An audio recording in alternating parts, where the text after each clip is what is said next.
स्वागत है students.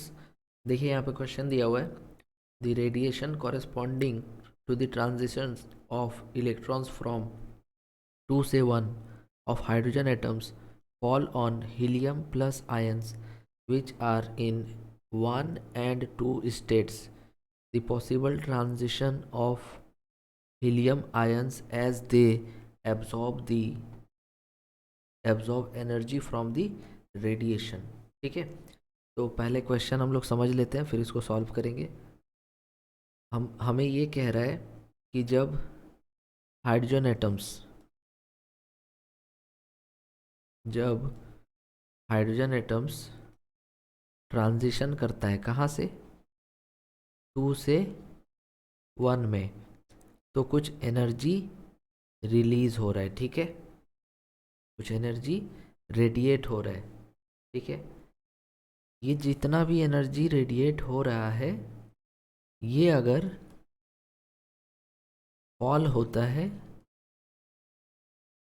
Helium ions पे, ठीक है, जो एनर्जी हमारा रिलीज हुआ ना, जब हाइड्रोजन के एटम्स 2 से 1 पे आए, तो मान लो X amount of energy release हुआ, तो उसी एनर्जी को हम लोग फॉल करा रहे हैं इस पे, हीलियम आयंस पे, जो किस स्टेट पे है, तो एक तो 1 पे है एंड दूसरा 2 पे है। मीन्स कुछ आयंस 1 पे हैं और कुछ 2 पे हैं। तो अगर ये एक्स एनर्जी इन पे फॉल करेगा तो ये एक्साइट होकर ऊपर जाएंगे। ठीक है, तो हमें बताना है कि इन चारों ऑप्शंस में से कौन सा ऑप्शन होगा जो हमें ये बताएगा दैट कि 2 वाले कहाँ जा सकते हैं, 2 वाले 3 में जा सकते हैं, 2 वाले 5 में जा सकते हैं उस एनर्जी को लेकर के, या 1 वाले 4 में जा सकते हैं, या 2 वाले 4 में जा सकते हैं। यही हमारा क्वेश्चन है। ठीक है, तो बनाते हैं। देखिए, अब हम लोग क्या करेंगे, पहले उस एनर्जी की वैल्यू निकाल लेते हैं। तो हमारा फॉर्मूला होता है 13.6 Z square 1/n1 square minus 1/n2 square. ठीक है, देखो हाइड्रोजन के लिए तो हमारा z हो जाएगा 1, और स्टेट कहाँ से कहाँ था, 2 से 1, है ना, 2 से 1। तो यहाँ पर हम लोग n1 की वैल्यू 1 ले लेते हैं, n2 की वैल्यू 2 ले लेते हैं। ओके, इसके बाद यहाँ रखिए n1 1 स्क्वायर माइनस n2 का 2 स्क्वायर, ये हो जाएगा 13.6 इंटू एलसीएम ले लेंगे 4, और यहाँ बचेगा 4 माइनस 1, तो आ जाएगा 13.6 इंटू 3/4, और इसका यूनिट होगा इलेक्ट्रॉन वोल्ट।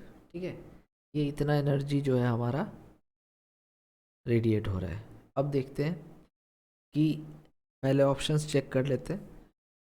पहले हम लोग देखते हैं कि जो हीलियम आयंस 1 वाले स्टेट में है वो 4 पे जाने लायक एनर्जी कितना चाहते हैं। ठीक है, तो उसके लिए हम लोग 1 से 2 के लिए चेक 1 से 4 के लिए चेक करते हैं। ठीक है, तो हमारा फॉर्मूला है 13.6 इंटू जेड स्क्वायर। ये z का जो वैल्यू होगा हीलियम के लिए कितना हो जाएगा 2, तो z इक्वल टू 2, तो 2 स्क्वायर इंटू हमारा स्टेट 1 से 4। ठीक है, तो ये कितना आ रहा है, एलसीएम आप ले पाओगे यहाँ पे, 16 माइनस 1 15/14 हो रहा है, 15/16। तो ये तो आपका इससे मैच नहीं हो रहा है, मतलब ये ऑप्शन हमारा सही नहीं है। ठीक है, क्योंकि जो एनर्जी यहाँ से रेडिएट होगा उसी एनर्जी को लेकर के किस स्टेट पे पहुँच पाएगा, जो 1 वाले हैं वो किस स्टेट पे जा पाएंगे, जो 2 वाले हैं वो किस स्टेट पे जा पाएंगे। तो हमने 1 से 4 का जो ऑर्बिट था, स्टेट था, उसको चेक किया, बट यहाँ पर हमारा मैच नहीं हो रहा है। अब हम लोग 2 से 3, 2 से 4, 2 से 5 भी चेक कर लेते हैं। तो 2 से 3,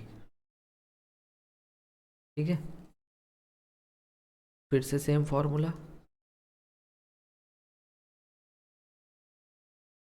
2 का स्क्वायर 3 का स्क्वायर 13.6 इंटू 4, और ये आ जाएगा, ये 4 हो जाएगा और ये 9 हो जाएगा। ठीक है, सो 1/4 माइनस 1/9, तो एलसीएम लेंगे 36, 9 माइनस 4 5, 4 9 या 36, ये भी मैच नहीं कर रहा है। 13.6 इंटू 5/9 है। उसके बाद 2 से 4 कर लेते हैं, फिर 2 से 5 कर लेंगे। तो 2 से 4 चेक करते हैं, 13.6 इंटू 2 स्क्वायर, 1 माइनस 2 का स्क्वायर माइनस 1/4 का स्क्वायर।